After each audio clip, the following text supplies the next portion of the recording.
For nearly 150 years, the story of Custer's last stand has been etched into American myth, a tale of bravery, recklessness, and a dramatic defeat. But what if the story we've been told is a lie? What if Custer and his men weren't just outfought, but were betrayed from within? A stunning new discovery is poised to rewrite everything we thought we knew about the Battle of the Little Bighorn. The legend says Custer's 7th Cavalry was overwhelmed by Lakota and Cheyenne warriors.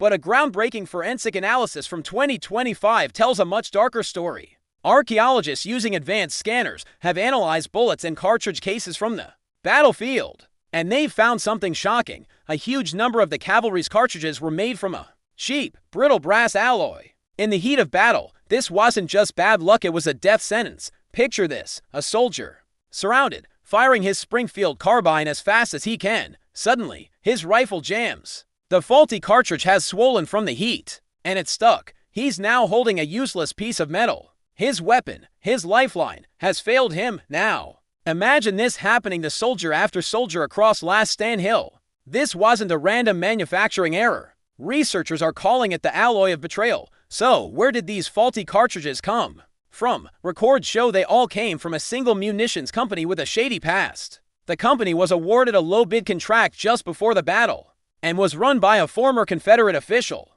with deep connections to a corrupt network in Washington known as the Indian Ring. This ring of politicians and suppliers got rich by prolonging the Indian Wars. A quick, decisive victory for Custer would have been a financial disaster for them. His defeat, however, meant years more of conflict and massive profits from government contracts. There's even a smoking gun. A recently discovered letter from a quartermaster at Fort Abraham Lincoln complains about the inferior quality of this specific shipment of ammunition. But his warnings were ignored by a superior who had ties to the very company that made them. The puzzle pieces are falling into place. The chaos and panic described in Native American accounts of the battle now make terrifying sense. The soldiers' fire didn't just stop. It was silenced by sabotage. This new evidence suggests that the Battle of the Little Bighorn wasn't just a military disaster. It may have been the result of a calculated act of treason.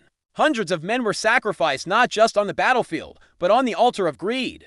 The story of Custer's last stand is no longer just about a battle. It's about a conspiracy buried for 150 years. A betrayal that has finally been unearthed. What other secrets are still buried in our history? Thanks for watching, and if you found this as shocking as I did, make sure to like and subscribe for more hidden stories.